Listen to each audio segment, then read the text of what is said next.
O mga kabunyog, mga kababayan, simula na ngayong araw nung pagdinig ng Senate Blue Ribbon Committee tungkol sa mga maanumalyang flood control projects. Ngayon, syempre yung mga senador, paipal, pumapapel, akala mo naman ang lilinis nila pero sila mismo sangkot sa mga flood control projects na yan. Mga ipokritong mga senador. Halimbawa, si Christopher Bongo o si Bongo. Grabe. Hindi dapat daw managot ang mga involved diyan sa mga anomalya na yan. Pero yung kanyang mga kumpanya ng kanyang pamilya, yung CLTG Construction at yung Alfrego, yan ang nakakuha ng mga malalaking flood control sa Davao. Ganon din si Joel Villanueva. Oh, grabe na naman ang mga sinabi. Pero sa Bulacan din grabe ang anomalya sa flood control at siya mismo yung kanyang probinsya ay binigyan ni Chis Escudero ng 12 billion sa insertions nito. Ha? At si si Mark Villar ito matindi dating DPWH secretary. Pero sabi niya this is unacceptable. Wow.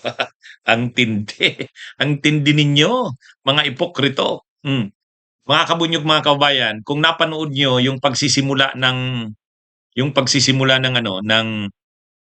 pagdinig ng Senate Blue Ribbon Committee tungkol sa mga anomalya sa flood control projects. Siyempre, nag-grandstanding yung mga senador. Nag-deliver ng kanilang mga opening statements. Pero ang nakakuha doon ng atensyon, kinukundina nila yung mga anomalya, irregularidad. Pero tingnan nyo, si Joel Villanueva, no, nagsalita. Pero saan ngayon yung ghost projects? 'Di ba sa Malolos, sa Hagunoy, Kalumpit, probinsya ni Joel Villanueva, taga Bulacan siya. At sa insertion ni Chis Escudero na 142.7 billion, 12 billion doon ay sa probinsya ni Villanueva ng Bulacan. At sa mga flood control projects ng DPWH, nangunguna ang Region 3. At sa Region 3, nangunguna ang Bulacan. Tapos ngayon, may gana pang magsabi si Joel Villanueva na dapat daw managot ang dapat managot. Wag mo nga kami, Joel Villanueva. Si Bongo. Si Bongo, ganun din. Dapat daw talaga may managot niya. Lahat naman sila nagsasabing lahat dapat may managot eh. Pero, yung dalawang malalaking kumpanya na nakakuha ng mga flood control projects panahon pa ni Duterte, hanggang ngayon, yung CLTG Construction. Anong CLTG? Christopher Lawrence Tisorugo. Kaya nga kinasuhan niya ni Trillanes ng plunder eh. Kasi karamihan ng mga projects noon ng panahon ni Duterte sa Davao pa at lalo na maging presidente, itong CLTG Construction ng pamilya ni Go ang nakakuha. At kahit panahon na ni Marcos, may 329 million na proyekto na nakuha sa flood control yan itong Alfrego, half brother ni Bongo ang may-ari. Pero syempre sasabihin ni Bongo, hindi ako involved sa mga yan. Wag nyo nga kaming ay, mga ipokrito kayo. Pero ang pinakamatindi si Mark Villar. Si Mark Villar na secretary ng DPWH ng panahon ni Duterte at nang pinag-uusapan na itong mga substandard na mga proyekto, sabi niya, this is unacceptable. Wow. Unacceptable daw sabi ni Mark Villar. Anong ginawa mo nung secretary ka ng DPWH? Ang iniimbestigahan lang kasi ngayon, pinaiimbestigahan lang ni PBBM yung mula 22 nung presidente na siya hanggang 25. Pero kung isasama yung panahon ni Duterte, baka mas malala pa. Baka mas malala pa. Ang may pananagutan yan ay si Mark Villar.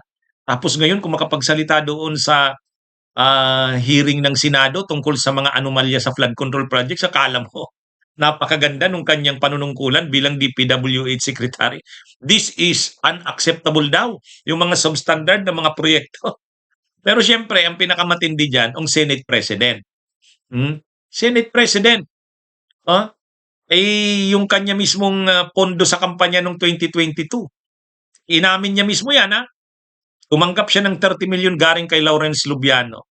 Isa sa top 15 na mga contractors na pinangalanan ni PBBM na nakakuha ng pinakamalalaking flood control projects. 5.6 billion ba yun? Ang nakuha nung Centerways Construction ni Lubiano. O yan. Kaya ano naman ang moral high ground? Mayroon bang moral high ground? Ha?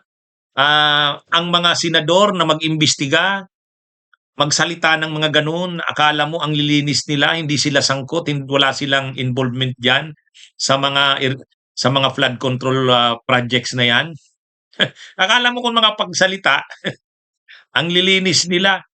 Samantalang nadadawit ang mga pangalan nila, nababanggit ang mga pangalan nila dito sa mga kontrobersyang ito sa flood control projects.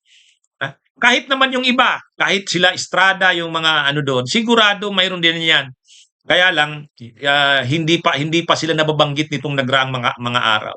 Ang nababanggit nitong nagraang mga araw, sila Bongo nga, sila Joel Villanueva, at itong sila Bongo, sila Escudero, siyempre itong si Mark Villar dahil DPWH secretary siya.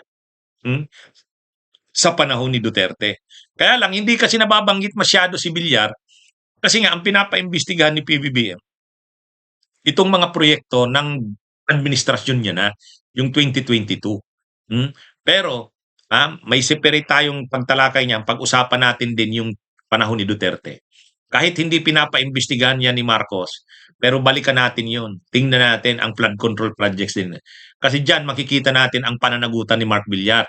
Pero may gana pa siyang magsabi doon sa pagdinig ng Senado, yun daw mga nangyayari na yan sa flood control ng mga anomalya at pagiging substandard, this is unacceptable. Wow, mga ipokrito, yung mga senador na ito. Mga kabunyog, mga kababayan. Bunyog, bunyog, halikan na kasama ka. Bunyog, kapag buklod ay may pag-asa. Luzon, Visayas, Mindanao, isa ang pananaw. Sa bagong Pilipinas ang bunyog isisigaw.